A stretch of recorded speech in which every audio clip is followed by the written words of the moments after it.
Satu sifat adil dan satu sifat kasih. Sifat adil menghendaki dosa sekecil debu pun harus dihukum. Itu adil. Sifat kasih menghendaki dosa segede gunung pun harus diampuni. Itu sifat kasih. Dan ini konflik dua sifat. Ada orang mengatakan, ngapain harus ada korban?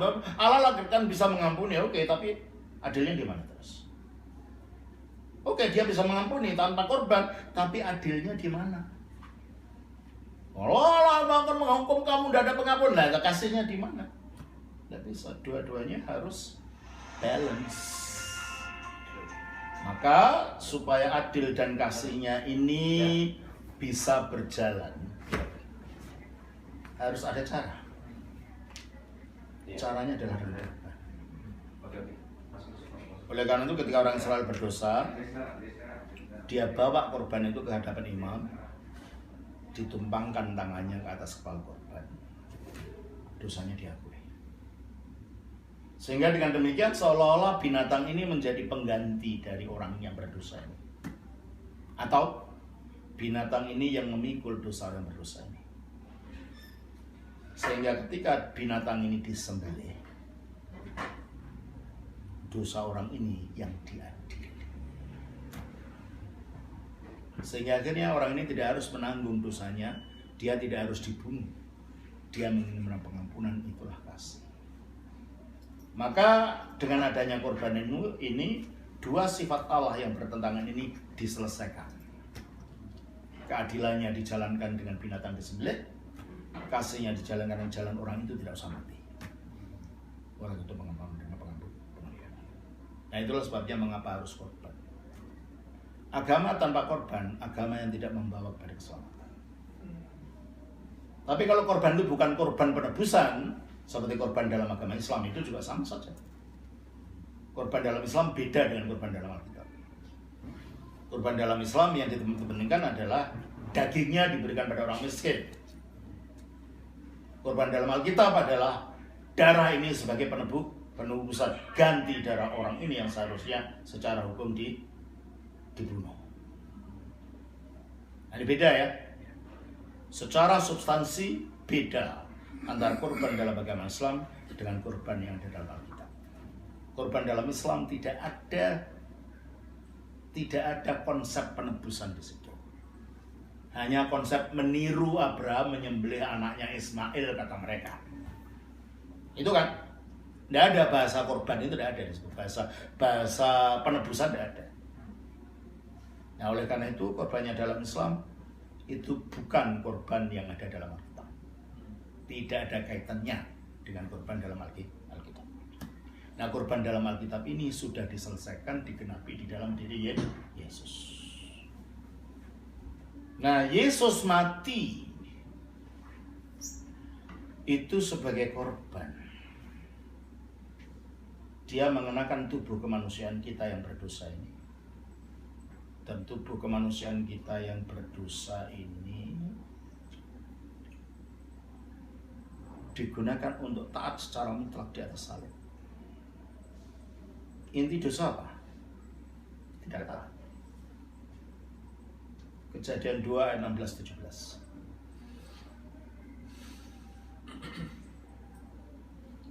Lalu Tuhan Allah memberi perintah ini kepada manusia, semua pohon dalam taman ini boleh kau makan buahnya dengan bebas. Ayat 17. Tetapi pohon pengetahuan tentang yang baik dan yang jahat itu janganlah kau makan buahnya, sebab pada hari engkau memakannya pastilah engkau mati. Jadi kapan diberitahu kamu akan mati? Setelah makan. Setelah makan. Seandainya mereka tidak pernah makan? Tidak. Ya tidak pernah mati. Berarti kematian itu bukan takdir manusia. Allah tidak menciptakan manusia untuk mati. Kematian hanya terjadi akibat manusia memberontak terhadap perintah Allah ini. Kejadian 3 ayat 6. Perempuan itu melihat bahwa buah pohon itu baik untuk dimakan dan sedap kelihatannya. Lagi pula pohon itu menarik hati karena memberi pengertian.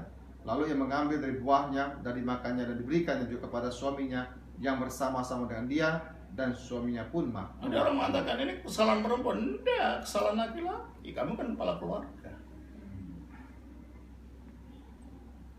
Seharusnya ada mengatakan jangan makan itu tidak boleh sama Tuhan loh. Lah kok dia ikut makan? Dia menghindari tanggung jawabnya sebagai kepala keluarga. Sehingga hukumannya lebih keras dari wanita. Makanya akhirnya dosa itu diakibatkan ketidaktaatan Adam, meskipun melalui Hawa sama-sama tidak taat. Jadi inti daripada dosa adalah ketidaktaatan ini. Yang seharusnya tadinya tidak harus mati, akhirnya kehilangan hidup kekal itu dia mengalami mati. Ya tidak langsung mati, putus hubungannya dengan hidup Allah itu sendiri secara roh. Baru kemudian secara fisik mengikuti. Yesus mati di salib adalah untuk menebus manusia dari ketidaktaatannya ini melalui ketaatannya yang mutlak. Kita baca Filipi 2:8. Dan dalam keadaan sebagai manusia, ia telah merendahkan dirinya dan taat sampai mati, bahkan sampai mati di kayu salib. Taat sampai mati, bahkan sampai mati di kayu salib. Jadi menurut hati ini matinya Yesus di kayu salib itu tindakan apa ya? Tindakan taat. Padahal manusia jatuh dalam dosa karena apa? Tidak taat. Tubuh kemanusiaan yang tidak taat, yang tunduk pada kematian, dipakai oleh firman Allah menjadi manusia, digunakan untuk taat.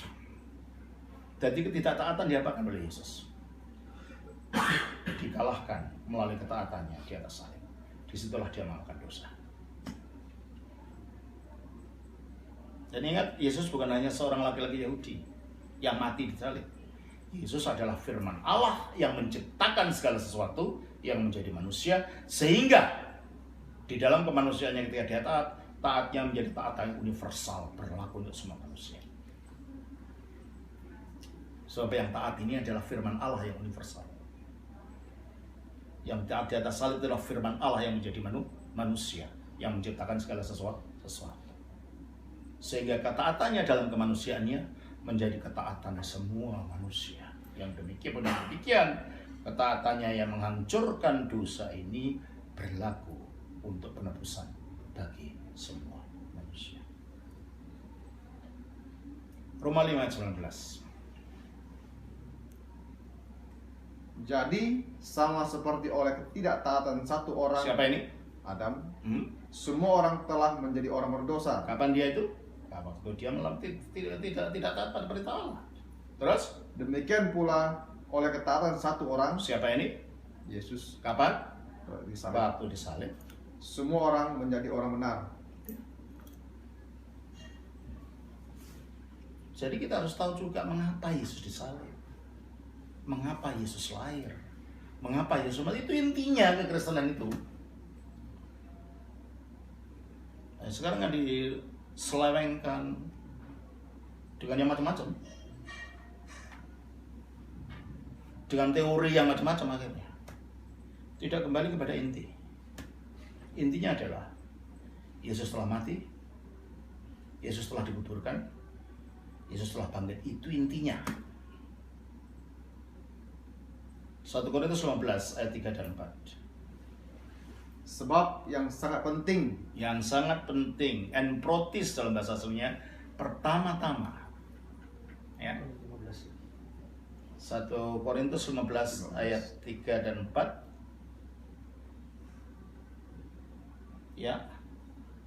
Sebab yang sangat penting telah kusampaikan kepadamu, yaitu apa yang telah kuterima sendiri, ialah bahwa Kristus telah mati karena dosa-dosa kita sesuai karena dosa-dosa kita, terus karena sesuai dengan kitab suci, bahwa ia telah dikuburkan, dan bahwa ia telah dibangkitkan. Itu yang paling penting, itu intinya Injil itu.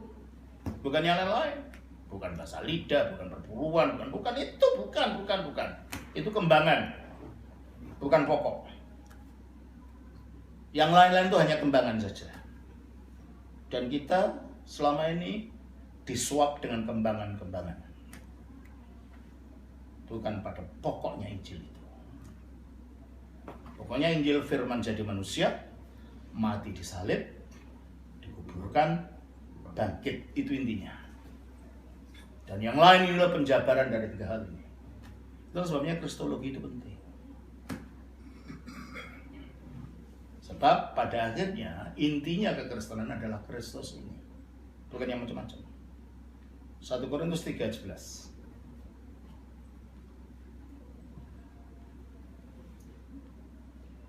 Karena tidak ada seorang pun yang dapat meletakkan dasar lain. Tidak ada yang dapat meletakkan dasar lain. Entah itu bahasa lidah, bahasa roh, entah apapun. Bukan itu dasarnya. Dasarnya apa? Daripada dasar yang telah diletakkan, yaitu Yesus Kristus. Itu dasarnya. Ketika Anda memulai kekristenan dari dasar yang lain, nanti tibanya juga ke lain. Kalau kita tidak mulai start yang benar, nanti finishnya nggak benar juga. Startnya harus benar. Tidak ada yang lain, yaitu Yesus Kristus. Ya Yesus yang bagaimana? Yesus yang kita bicarakan ini. Bukan asal Yesus, makanya saya katakan jangan asal Yesus, tapi Yesus yang benar. Yesus bagaimana yang diambil Petrus. Ya. Nah, sekarang kembali. Jadi dengan demikian kalau begitu Yesus matinya di atas salib ini menjadi korban yang dengan demikian akibat dari dosa disingkirkan. Apa itu? Kematian. Dengan dia taat lalu dia bangkit. Dengan kematian dikalahkan. Akibatnya lagi sekarang kalau itu berarti Yesus betul-betul jadi korban. Kalau korban dalam perjanjian lama setelah dikorbankan lalu dibakar jadi abu hilang, korbannya Yesus ya mati. Tapi sesudah mati dia bangkit lagi pada hari ketiga, yang berarti korban itu menjadi korban kekal. Karena tubuh yang jadi korban ini sekarang hidup lagi dan hidup terus gitu loh. Makanya dalam Injil kita tidak perlu korban binatang seperti perjanjian lama lagi. Korban itu telah digenapi sekali ketika disalib dan selamanya tubuh itu yang telah bangkit dan sekarang naik ke surga itu. Nah, dalam perjanjian lama, terutama dalam perayaan Hari Raya Pendamaian dalam Imamat 16, imamlah yang membawa efek dari korban itu, yaitu darahnya, ke dalam bait Allah, disiramkan ke tutup pendamaian dari tabernakel, disiramkan di atas itu. Kristus sesudah mati tidak mati lagi, justru membawa tubuhnya yang sekarang tadinya jadi korban tapi sekarang hidup kekal itu naik ke surga di sebelah kanan Bapa. Berarti Kristus membawa dampak dari korbannya. Padahal dalam perjanjian lama yang membawa dampak dari korban itu adalah imam. Dengan naik ke surga, Yesus terbukti sebagai imam itu. Dan keimamannya adalah keimaman yang kekal, korbannya tetap kekal di sana. Oleh karena itu keselamatannya selalu tersedia, sebab keselamatan tergantung pada keimaman dan korbannya yang kekal itu. Tanpa korban itu tidak ada keselamatan. Oleh karena itu korbannya Yesus tetap kekal karena di sebelah Bapa. Keimamannya juga kekal di sana, sebab keimamannya dan korbannya jadi satu dalam tubuhnya itu. Dan korban itu tidak bisa dihilangkan karena korban itu sekali hidup terus. Keimaman juga tidak bisa dihilangkan karena apa? Dia tetap berada di sebelah kanan Bapa. Ibrani 8 ayat 1. Ibrani 8 ayat 1. Inti segala yang kita bicarakan itu ialah kita mempunyai imam besar yang demikian, yang duduk di sebelah kanan tahta yang maha besar di sorga. Inti dari semua yang kita bicarakan, kita punya imam besar yang demikian, yang duduk di sebelah kanan. Nah ini Dalam perjanjian lama imam itu tidak duduk di atas tahta. Yang duduk di atas tahta itu siapa dalam perjanjian lama? Raja. Lalu ada imam duduk di tahta, menunjukkan imam ini juga raja. Jadi Yesus adalah nabi yang kekal, imam dan kurban yang kekal. Dari sisi keimaman dia adalah Mesias. Dari sisi kenabian dia adalah Mesias. Dari sisi kekuasaan sebagai raja. Makanya dia duduk sebelah kanan Bapa sebagai raja. Kapan? Biar ketika dia bangkit. Dalam Matius pasal 28 ayat 18.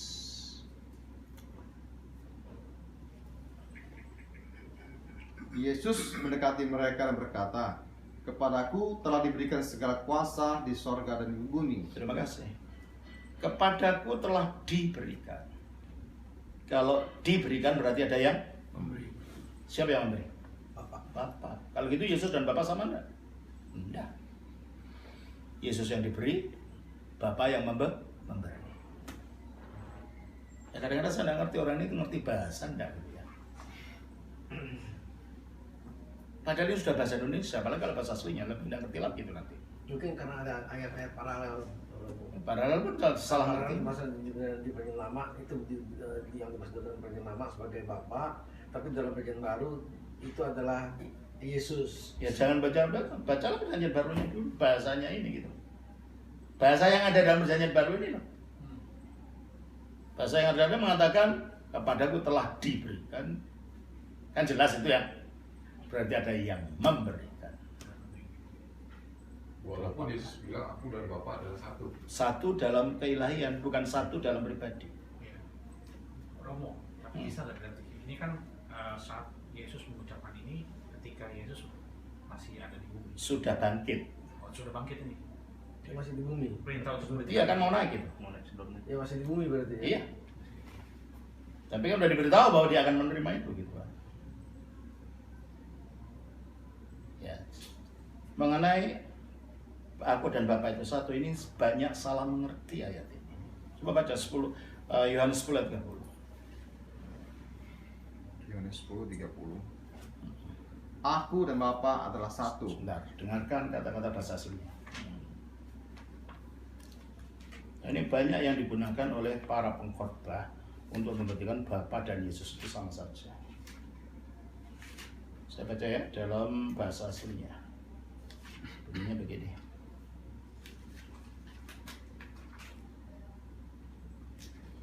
Mengenai kata satu itu. Ya.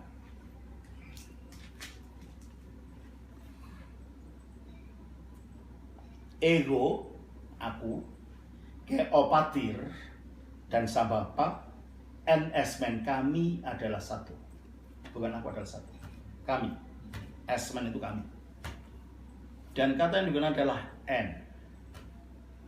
Di dalam bahasa Yunani itu ada kasus gender. Setiap kata itu entah kata maskulin, entah kata feminin, entah kata netral. Kata satu juga begitu. Kalau itu maskulin, his. Kalau itu feminin, mia. Kalau itu netral, hen. Coba saya baca ini. Dengarkan ya. Ego, keopatir, hen, esmen. Netral. Aku dan Bapa, kami adalah hen. Bukan kami adalah his. Kalau his berarti satu dalam arti pribadi. Ini netral loh ya. Nah, kalau his dalam arti pribadi, kita jumpai dari 1 Korintus 8 ayat 6.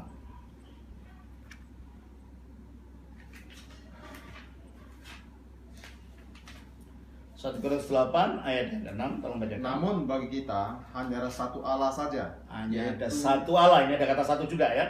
Coba bahasa aslinya bunyinya apa? 1 Korintus pasal 8 ayat 6. Bunyinya begini.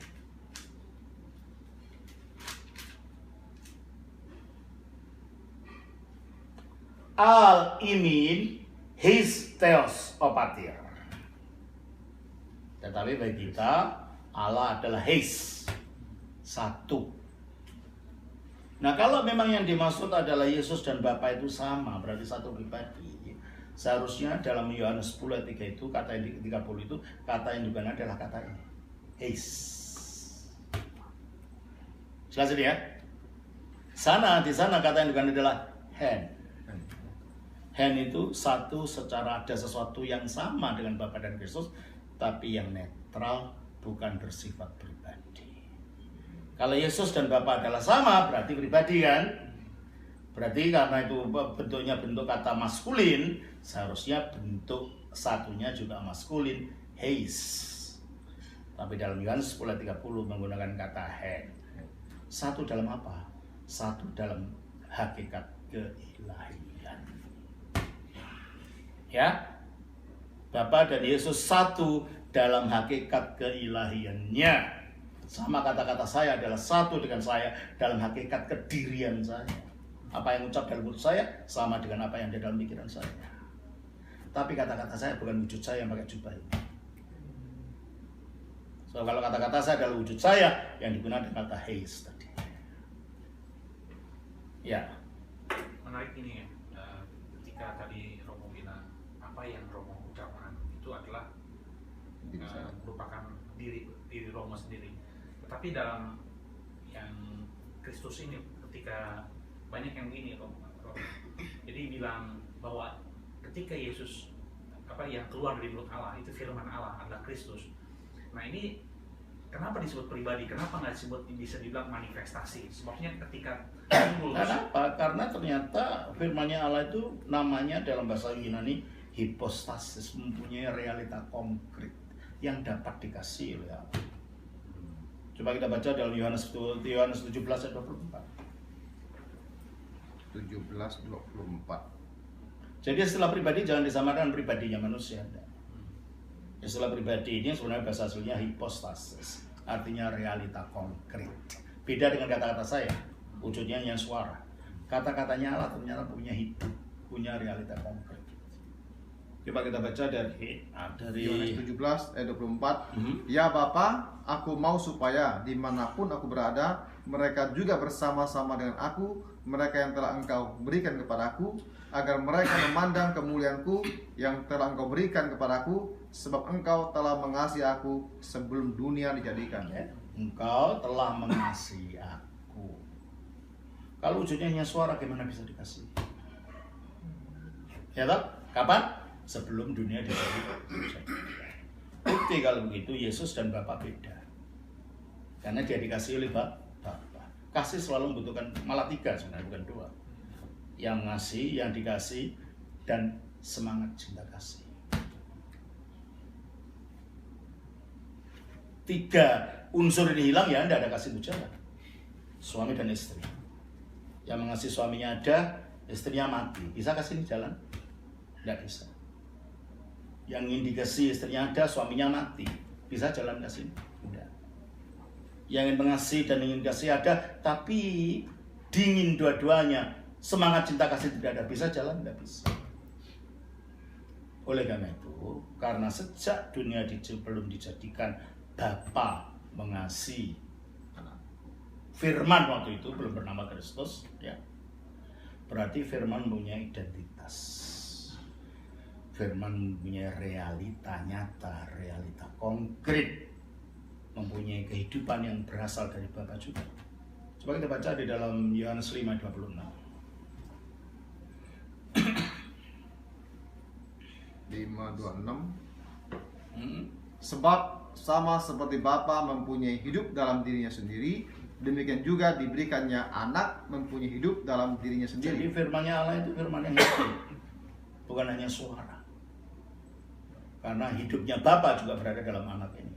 Sehingga anak itu punya hidup yang independen tapi berasal sama dengan hidupnya Bapa. Oleh karena itu dapat dikasih dan dapat mengasihi. Nah, kalau Bapa dan anak itu sama-sama saja, gimana dapat mengasihi dan dapat dikasih? Tidak jalan itu. Ya, engkau mengasihi aku sebelum dunia dijadikan. Juga kita baca dalam Yohanes 14 ayat 31. 14:31. Tetapi supaya dunia tahu bahwa aku mengasihi Bapa. Bapa mengasihi aku mengasihi Bapa. Ada cinta kasih tinggal balik. Bapa kepada firman-Nya, firman kepada Bapa. Dalam dialah yang satu itu. Ya. Jadi kalau gitu istilah satu untuk Yohanes 10 ayat 30 berbeda maknanya dengan satu untuk Allah yang satu yang ada dari 1 Korintus 8 ayat 6. Satu untuk Yohanes 10 ayat 30 adalah hand, yaitu menunjuk kepada kesatuan yang netral, yaitu kesamaan hakikat ilahi. Kalau maksudnya satu dalam arti sama saja, Bapa adalah Putra, Putra adalah Bapa, maka yang harus digunakan dalam bahasa Yunani adalah heis. Seperti dikatakan di dalam 1 Korintus 8 ayat 6 tadi, bagi kita hanya ada satu Allah, yaitu Bapa. Heis Theos. Opatir. Jelas ini ya? Romo pernah bilang hipostasis itu adanya di dalam Ibrani 1 ayat 3. Nah, di dalam Ibrani 1 ayat 3 ke hipostasis itu diterjemahkan menjadi gambar wujud Allah. Bukan. Wujud ya. Bukan gambarnya. Wujud Allah. Wujud dalam arti realita. Karakter Bisa diterjemahkan hipostasis itu menjadi wujud Allah, bisa. Ya enggak, ya wujud saja. Oh, wujud aja. Iya. Hipostasis artinya wujud, realita konkret gitu loh. Ibrani 1 ayat 3 itu. Itu bahasa aslinya hipostasis. Tolong bacakan Ibrani 1 ayat 3. Ia adalah cahaya kemuliaan Allah dan gambar wujud. Nah, karakter itu gambar, hipostasius itu wujud, aftunya maksudnya Allah. Bahasa aslinya. Ada 3 kata dalam bahasa aslinya. Coba saya baca ya. Ibrani pasal 1 ayat 3.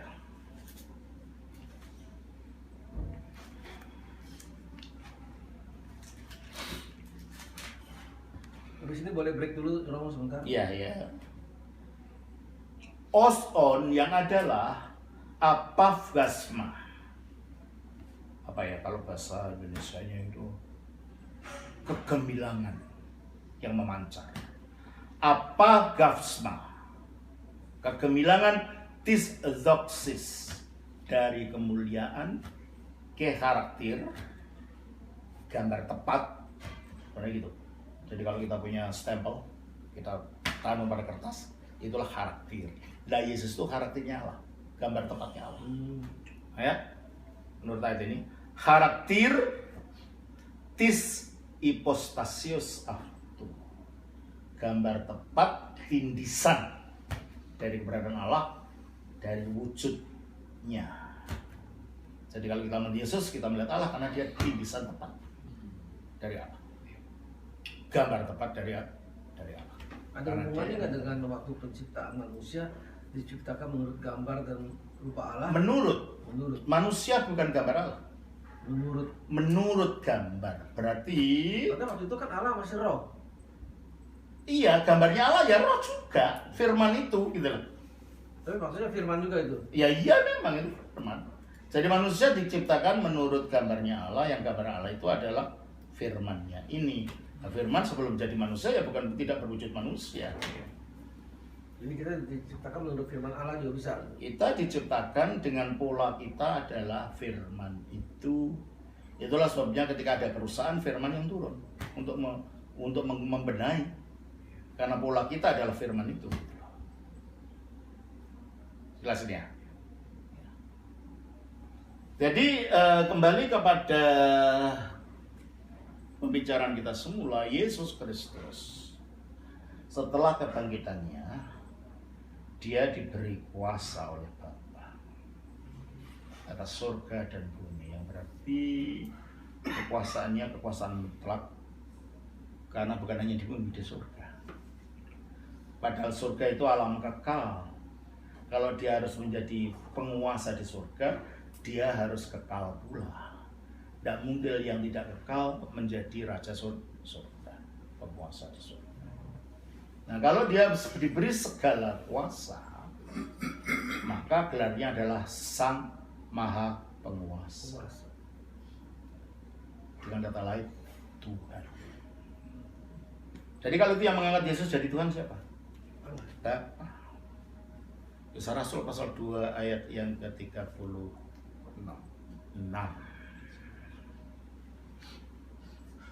Jadi seluruh kaum Israel harus tahu dengan pasti bahwa Allah telah membuat Yesus yang kamu salibkan itu menjadi Tuhan dan Kristus. Allah telah membuat Yesus yang kamu salibkan menjadi Tuhan. Artinya menjadi yang menerima segala kuasa itu. Jadi istilah Tuhan untuk Yesus berbeda dengan istilah Allah. Kalau Yesus disebut Allah, itu kita merujuk pada keberadaannya sebagai firman yang adalah satu hakikat dengan Allah. Kalau kita berbicara tentang Yesus sebagai Tuhan, artinya Dia yang sudah inkarnasi, sudah bangkit, diangkat dalam kemuliaan, diberi segala kuasa. Jadi Yesus diangkat menjadi Tuhan itu, kalau orang tanya kapan Yesus menjadi Tuhan, jawabnya bangkit, ketika bangkit diangkat ke surga. Tapi waktu di Lukas 2 ayat 11, kenapa waktu baru lahir malaikat sudah bilang? Itu menunjuk kepada keberadaannya sebelum dia jadi manusia. Sebab kata Tuhan juga mungkin dalam Septuaginta terjemahan dari kata Yahweh. Tuhan itu Adonai. Jadi kalau dia sebelum jadi waktu bangkit itu merujuk kepada keberadaan sebelum jadi dewasa, menunjuk dirinya sebagai Yahweh. Ya. Nah, ketika sudah bangkit dari mati, kata Tuhan itu menunjuk kepada dirinya diangkat dalam kemuliaan. Ketika waktu di dunia ini murid-murid menyebut Tuhan, seharusnya terjemahnya adalah Tuhan, bukan Tuhan. Harusnya. Nggak mungkin murid-muridnya memanggil manusia Tuhan, itu tidak mungkin. Terjemahnya seharusnya Tuhan gitu, atau Pak. Ya, sebetulnya salah ya terjemahan kita ya. Ya iya, seharusnya salah, nggak masuk akal juga kan. Muridnya orang Yahudi masa menyebut seorang manusia tukang kayu Tuhan. Sama kali kurios. Ya sama sih, sampai sekarang orang Yunani kalau menyebut Tuhan George, dia Kyrios Yorkos sampai sekarang. Kalau saya panggil orang Yunani ya Kyrios Daniel gitu. Karena Kyrios artinya Tuhan. Dalam bahasa Indonesia jadi salah gitu ya. Iya, karena bahasa Indonesia membedakan antara Tuhan dan Tuhan. Nah, dalam di bahasa Jawa kan Gusti bisa Gusti Mangkunegoro, bisa Gusti Allah kan gitu kan. Tapi artinya sama-sama Gusti. Nah, dalam bahasa kita, bahasa Indonesia kan nggak ada itu. Ya. Bahasa Mandarin juga Chu kan. Chu bisa Tuhan, Chuin Tuhan. Itu bahasa Indonesia yang membedakan antara iya, Tuhan dan Tuhan. Dan dulu enggak kan. Di dalam sejarah Aditya Warman dari Sumatera, gelarnya apa? Tuhanku Haji Mantrolo. Di zaman itu Tuhan dan Tuhan sama aja zaman itu. Zaman Majapahit itu. Oh, sudah ada istilah Tuhan. Tuhan, bahasa Melayu kuno Tuhan itu ya Tuhan gitu loh. Oh. Di dalam bahasa Melayu kuno Tuhan itu ya Tuhan gitu. Tuhan ya Tuhan. Gitu. Ya. Saya kira itu dulu. Sekarang ada pertanyaan? Kalau Adonai sama Ador beda. Adonai itu bahasa Ibrani. Tuanku. Tuanku juga, Tuhanku juga. Romo mengulangi yang Lukas 2 ayat 11. Itu maksudnya itu Yesus telah lahir bagimu, Kristus Yesus Tuhan. Itu mengacu keberadaan lama? Iya, mengacu keberadaannya sebelum dia jadi manusia. Jadi sebelum jadi manusia sebagai makhluk Allah, dia juga bergelar Tuhan. Iya, tapi dalam arti Kyrios, dalam arti Yahweh. Dalam arti Yahweh ya. Allah berarti ya. Ya.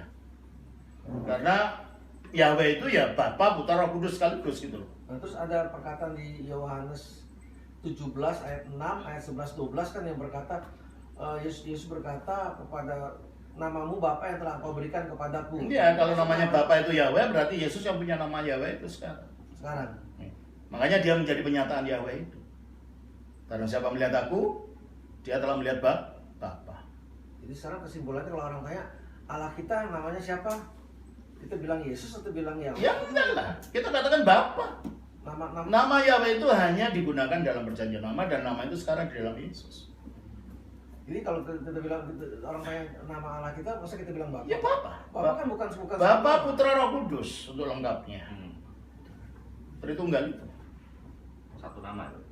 Satu nama. banyak pikiran. Makanya dikatakan di dalam Matius 28 ayat 18. Coba baca itu. Yesus mendekati mereka dan berkata, "Kepadaku telah diberikan segala kuasa di sorga dan di bumi. Karena itu pergilah, jadikanlah semua bangsa muridku, dan baptislah mereka dalam nama Bapa." Dalam nama, bukan dalam nama-nama. Baptiskan dalam nama. Nama ini of the Father, of the Son, of the Holy Spirit. Tapi namanya satu. Namanya satu ya. Namanya satu, tapi dimiliki oleh Ketiganya. tiga hipostasis ini. Greek-nya juga Ya. singular nama ya. Namanya singular. Sini loh. Toonoma bahasa aslinya, bukan taonomata. Kalau taonomata itu adalah Nama-nama. nama-nama. Dalam bahasanya toonoma, satu saja. Jadi nama yang satu itu miliknya Bapa, Putra, Roh Kudus sekaligus. Nah ini Pak Erdo nih kan dari Katolik sering masih meyakini Allah itu 3 pribadi. Nah, kemarin kan di radio kan Headline Romo sudah bahas bahwa kata tiga meskipun kelihatannya seperti yang Romo katakan barusan itu seperti ada 2 pribadi seperti yang Bapak sama Yesus gitu kan, tapi kita nggak bisa bilang 3 pribadi, tapi karena istilahnya hipostasis ya. Hipostasis saja Hipostasis. Tiga hipostasis ya. Iya, tiga hipostasis. Tiga hipostasis. Artinya 3 realita konkret di dalam Allah. Karena kalau bilangnya Antara Allah, firman-Nya dan Roh-Nya. pengertiannya jadi menyimpang. Ya, karena pribadi dalam pengertian pribadi kan 3 orang beda-beda gitu loh sekarang ya. Pengertian pribadi itu sekarang. Jadi pribadi itu diganti dengan Hipostasis. pasti hipostasis. Sebenarnya bukan diganti, memang dari dulu itu istilahnya. Hipostasis. Hipostasis ya. Ya, Ya, kalau pakai istilah hipostasis itu udah benar, udah sangat benar ya. Nggak tak terbantahkan gitu. enggak, dan itu kata-kata yang digunakan Alkitab bukan hipostasisnya Bapa. Tapi Yesaya 9 ayat 6 itu Bapa yang kekal itu. Enggak, Bapa yang kekal di sini menunjuk kepada Kristus sebagai Bapa manusia yang baru, Adam yang baru yang membawa kekekalan. Sementara Adam yang lama, Bapa yang lama itu membawa Ini udah agak santai, kebinasaan. silakan sambilan. Jadi minum. sebagaimana Adam itu adalah Bapa Minum, ya. kebinasaan, Kristus adalah Bapa kekekalan. Oh iya. Adam sekarang di mana lokasinya? Siapa? Saya. Adam. Ada di Adam di atau- Firdaus. Bukan di Hades. Diputerin. Ketika Kristus, ya Hades itu ada 2. Hades itu ada tempat untuk yang nanti masuk neraka, yaitu namanya Tartarus. Di tempat untuk orang masuk surga namanya Firdaus. Kan Yunaninya kan Hades kan. Iya, Adam. Hades itu Tempat Adam pertama kali ya. Hades itu adalah tempat secara umum, tapi dalam Hades itu ada 2 tempat. Hades itu artinya alam kematian, dah itu aja sebenarnya. Bukan alam siksa, enggak, alam kematian. Bukannya Adam pertama kali. Makanya Hades ada kata adanya gitu. Enggak begitu. Romo Ini, nawarin. Ya, Romo ini tadi ada Romo. seperti iya. mungkin yang agak lompat ya bro. Jadi Ya. kan selain tadi kan kita bahas tentang Yesus itu putra Allah, atau anak Allah. Ini ada pertanyaan begini. Yesus juga menyebutnya dirinya sebagai anak manusia, besar yang besar. Nah, sementara kita juga kan disebut sebagai anak manusia. Yesus menyebut dirinya anak manusia menunjuk pada penglihatan Nabi Daniel. Daniel 7 ayat 13 coba.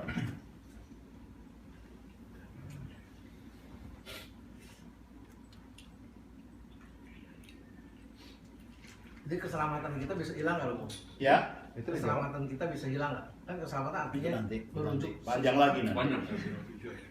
Daniel 7 ayat 13 ya. Ya, Aku terus melihat dalam penglihatan malam itu, tampak datang dengan awan-awan dari langit, seorang seperti anak itu manusia. yang dimaksud. Anak manusia yang ada dari surga ini. Ya. Terus kan? Datanglah ia kepada yang lanjut usianya itu. Itulah keilahiannya. Ya. Jadi anak manusia itu kemesiasannya. Yang lanjut usia adalah keilahiannya. Jadi ketika dia menyebut dirinya anak manusia bukan sekedar menyebut aku ini manusia, enggak. Aku ini loh yang dilihat dari Daniel itu, yang punya kuasa di atas semua bangsa itu loh. Maksudnya gitu. Makanya ketika dia dia diadili oleh pimpinan agama Yahudi dalam Matius 26. Coba kita baca Matius pasal 26 ayatnya yang ke dia merujuk ini. Matius pasal yang ke-26 ayatnya yang ke bentar.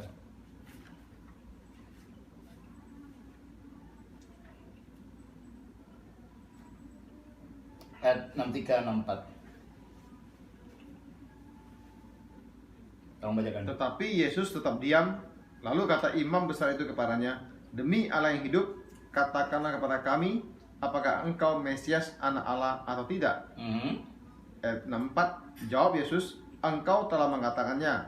Akan tetapi, aku berkata kepadamu, mulai sekarang kamu akan melihat Anak Manusia duduk di sebelah kanan yang Maha Kuasa dan datang di atas awan-awan di Ya, langit." ini maksudnya anak manusia ini.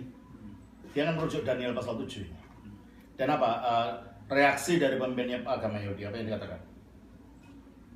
Ayat 65. 65, maka imam besar itu mengoyakkan pakaiannya dan berkata, "Ia menghujat Allah." Iya toh? Berarti dia mengatakan dirinya makhluk surgawi, sosok surgawi. Padahal sosok surgawi itu adalah yang Allah sendiri. Jadi ketika dia menyebut anak manusia, dia bukan mengatakan saya ini sekedar manusia, bukan. Aku adalah sosok mulia yang dilihat oleh Daniel itu. Maka sekarang dia sebutkan lagi. Maka orang Yahudi tahu implikasinya, berarti kamu mengaku dirimu ilahi. Maka dia menghujat gitu kan. Ngomong,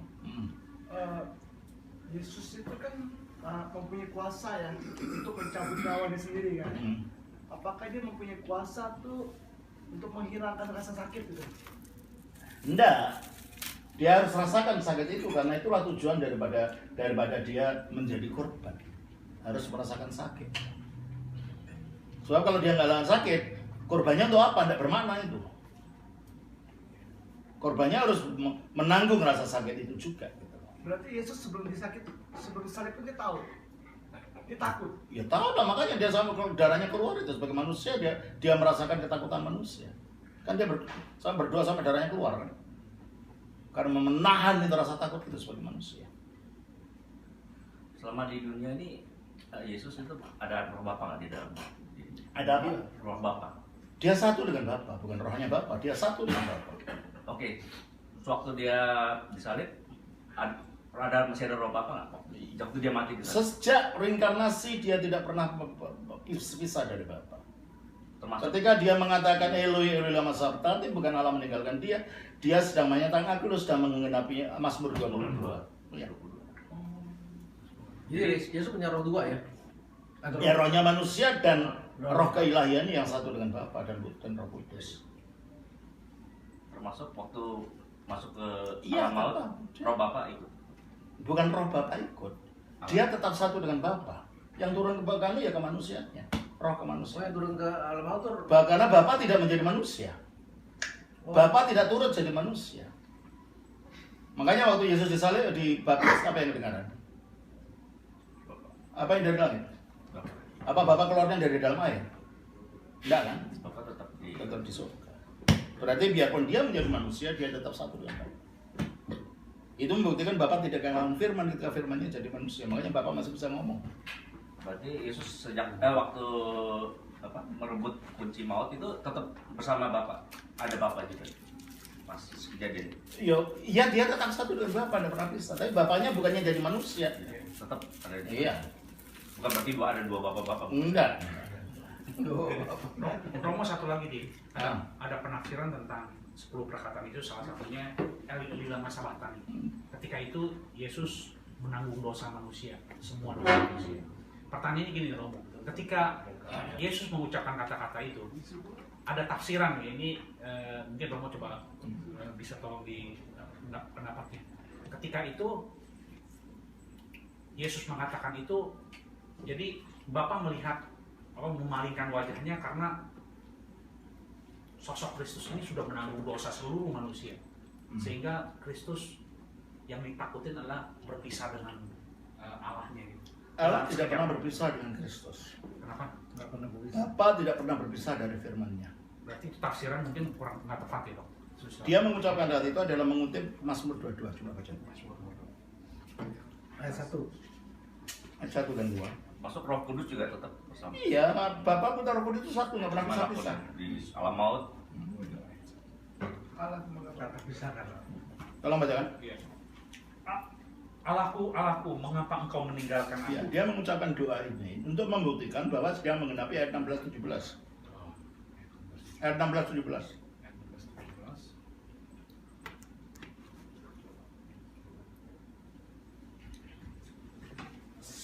Sebab anjing-anjing mengerumuni aku. Anjing-anjing itu orang-orang Romawi. Gerombolan penjahat mengepung aku. Itulah orang-orang Farisi dan Saduki. Mereka menusuk tangan dan kaki. Nah, Daud kan tidak pernah mengalami itu. Iya. Berarti ini memang nubuat tentang penyaliban. Iya. Yang ditusuk tangan dan kakinya adalah Yesus. Maka dengan mengucapkan kata-kata itu dia membuktikan ini loh, aku ini menggenapi itu loh yang sudah dinubuatkan dalam Mazmur 22 itu loh. Iya. Jadi nggak maaf. Iya. 16-17 itu dari kitab apa?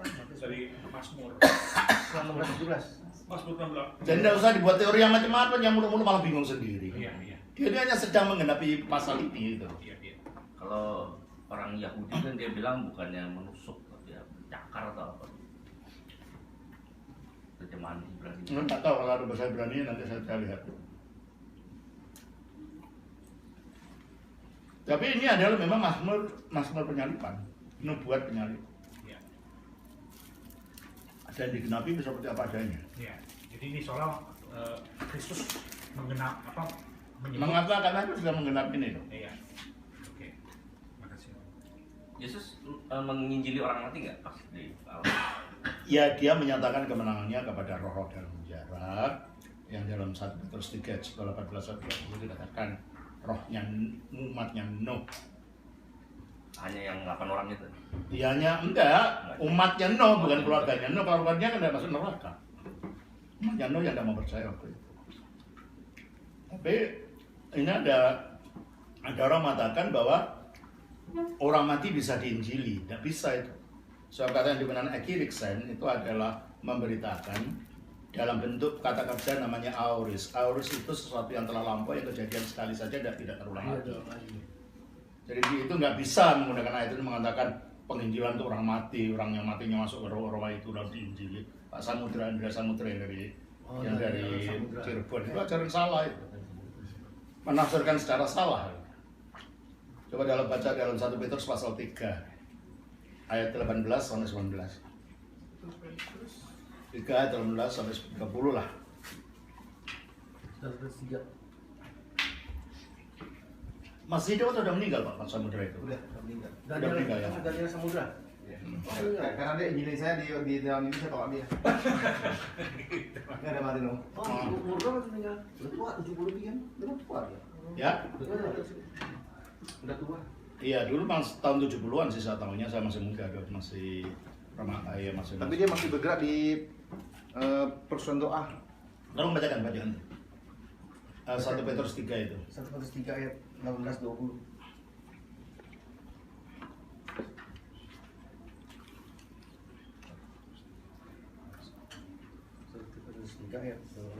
Saya bacakan.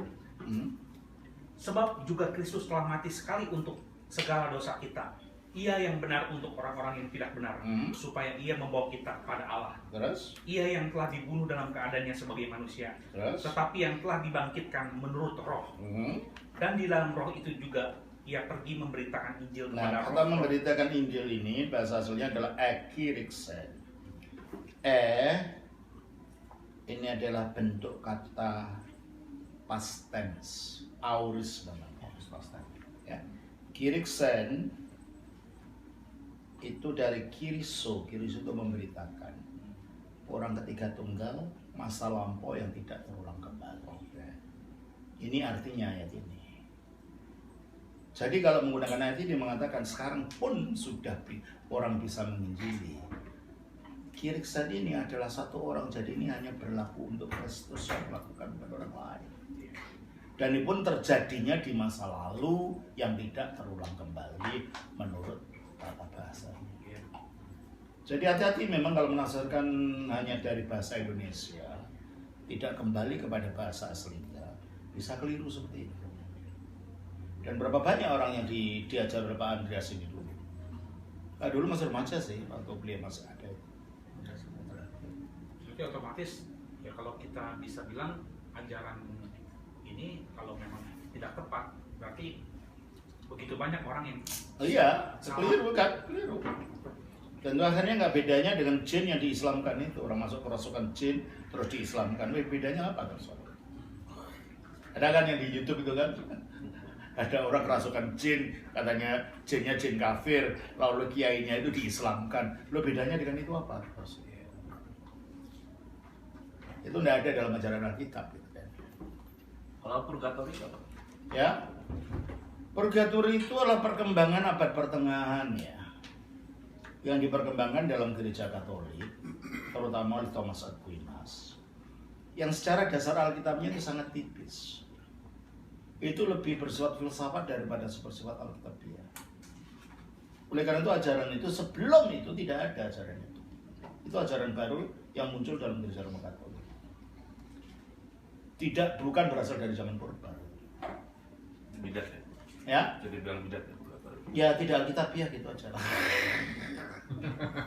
Terlalu marah lagi. Tidak Alkitabiah.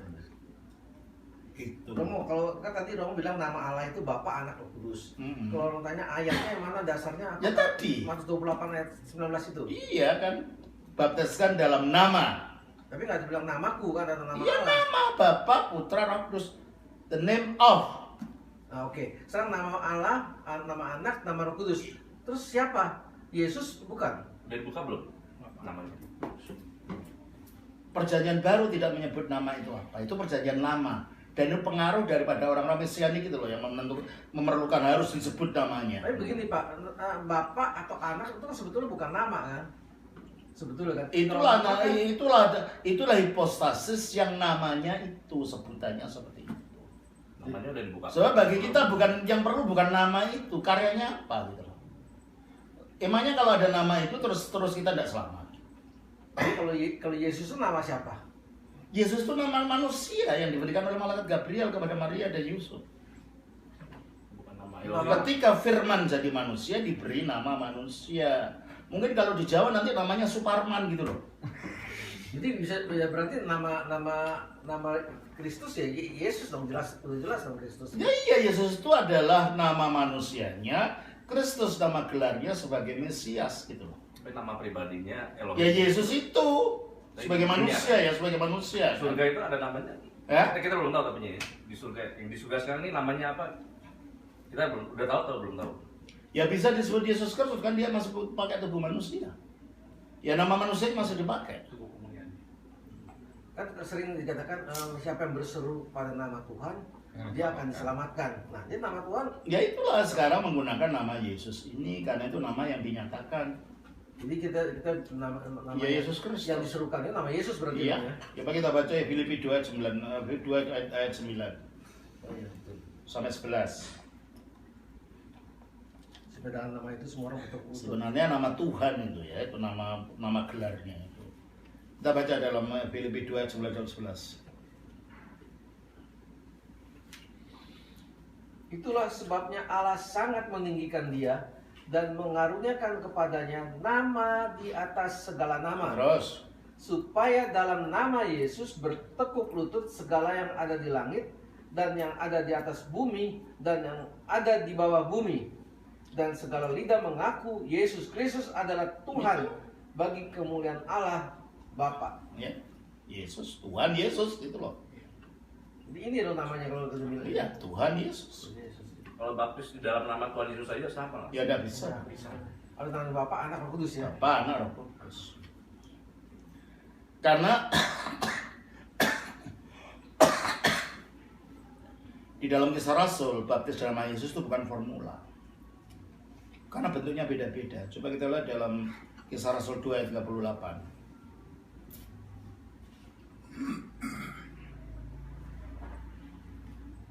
Ya kalau bahasa Indonesia ini semua sama, makanya memang harus tahu bahasa aslinya untuk mengerti bedanya. Kita baca dalam Kisah Rasul 2 ayat 38. Jawab Petrus kepada mereka, bertobatlah dan hendaklah kamu masing-masing memberi dirimu dibaptis dalam nama Yesus Kristus untuk pengampunan dosamu. Coba saya perhatikan dalam bahasa aslinya ya. Karunia Roh Kudus. Sudah cukup. Ya. Dan di sini Bahasa Indonesianya coba. Petrus the epi prosaptus. Berkatalah Petrus pada mereka, metanoisate, bertobatlah kalian, ke baptistito ekastoimon, dan berbaptislah masing-masing kamu, epi to onomati Yesus Kristus. Coba kita perhatikan kata epi. Epi to onomati. Artinya di atas nama. Di atas nama, bukan di dalam. Bahasa aslinya bunyinya di atas nama, epi to onomati. Ya. Sekarang Kisah Rasul pasal 8.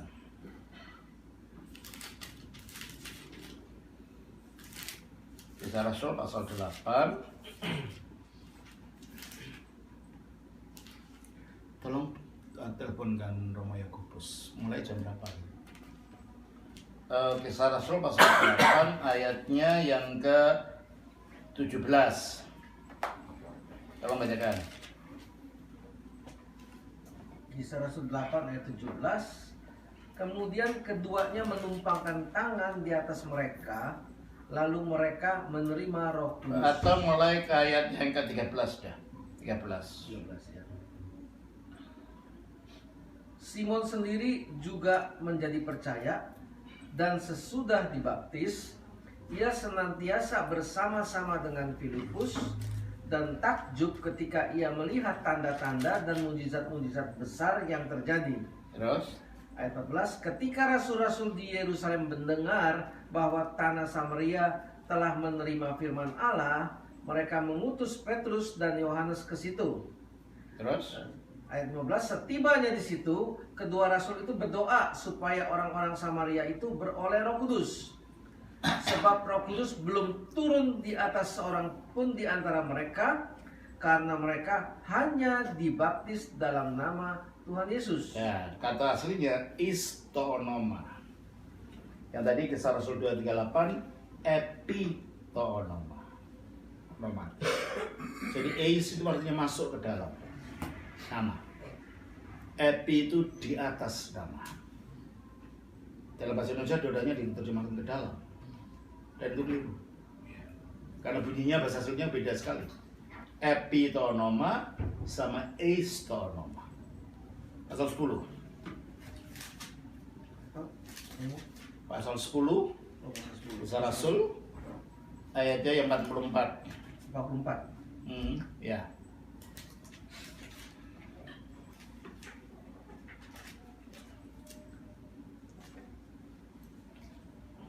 Tolong bacakan. Ketika Petrus sedang berkata demikian, turunlah Roh Kudus ke atas semua orang yang mendengarkan pemberitaan itu. Terus Dan semua orang percaya dari golongan bersunat yang menyertai Petrus tercengang-cengang terus karena melihat bahwa karunia Roh Kudus dicurahkan ke atas bangsa-bangsa lain juga. terus Sebab mereka mendengar orang-orang itu berkata-kata dalam bahasa roh dan Terus? memuliakan Allah. Lalu berkata kepada Petrus, bolehkah orang mencegah untuk membaptis orang-orang ini dengan air? Terus? Sedangkan mereka telah menerima Roh Kudus sama seperti kita. terus. Lalu ia menyuruh mereka dibaptis dalam nama Yesus Kristus. Nah, di sini entoonomati. Epitonoma, istonoma, entoonomati. N itu di dalam. Is masuk ke dalam. Epi di atas. Terakhir, Kisah Rasul 19.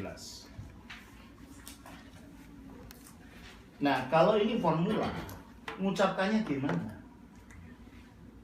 Yang epi, yang n atau yang is?